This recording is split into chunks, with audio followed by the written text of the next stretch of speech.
Hey guys, it's Ming from Volition Properties. Today I just wanted to go through quickly one of the big questions that we get asked, and that's like, if I'm looking to do a multifamily conversion, what am I looking for? And it's a really good question, and it's kind of a complicated answer, but let me go through kind of the top things that we look for when we are going for a multi-unit building. So the first one is going to be access to access to each unit. So what do I mean by that? Let's say you have a basement unit, and that basement unit you're accessing through a rear entrance. Like there's a dig out at the rear, and you're going to access it to the rear. So how are you actually getting to it?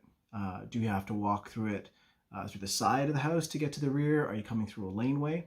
Whatever it happens to be, let's say you're going through the side of a house, do you have sufficient side setback? So that's distance between you and the house next to you.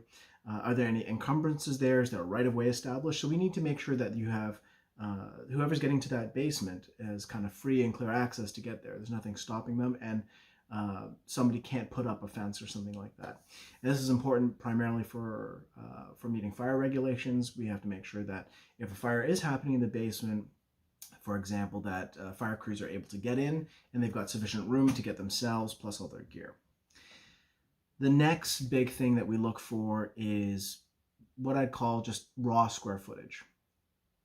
We're looking ideally to get 2-bedroom units on each floor in a multifamily. Why we care about 2-bedroom units is a completely separate discussion.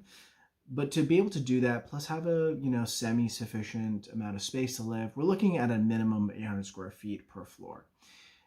We can create square footage, definitely. We can extend. We can top up. There's lots of things we can do to get to 800 square feet, but if we can buy a place that already has kind of 800 square feet or more per floor, that's fantastic. We're also looking for layouts, and this is kind of a little more less precise, but we're looking for layouts that are easily converted. Some layouts are very difficult for us to convert. So for example, you must have a window in every bedroom, and you must have a window in the common area. If the windows aren't laid out in a manner that allows you to break up the floor plate, so you have a window per bedroom, that's going to be very difficult. We can't always simply just put in a window.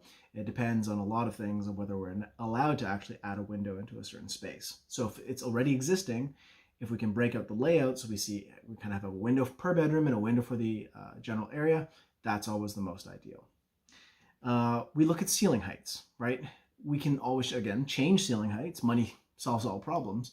But if we're able to take ceiling heights that are existing and create, legal suites with them, that's ideal. At an absolute minimum, we need 6-7 in the unit itself to achieve legal status. But that's very low, and it's difficult to rent, and especially in the luxury fourplex type of properties that we're talking about, that's not going to fly. So we're looking for high ceiling basements. If we don't have that, then the purchase price needs to make up for potential underpinning work. And then kind of the last major thing is what I call a difficult structural elements to change. So while we can change them, things like staircases, window openings, if we don't have to change them, that's going to save us money on our project. Staircases, for example, is a good example of a structural element within a house that if we don't have to change, it's ideal. Some houses have centrally laid out staircases which kind of zigzag through the middle of the house and breaks up the open plan. An open plan is easier for us to work with because we can cut up into the various rooms as we need. But if it is divided by a staircase, that's going to be much more challenging. The best staircase layouts, not super common, but the best staircase layouts are always stacked to one side of the house and not stacked on top of each other, but actually linear. So one set of staircase and then the next set of staircase. That's going to be your most ideal because that's going to give you the most space for you to be able to work with. So that's kind of the top 4 things that we look for when we're doing a fourplex conversion.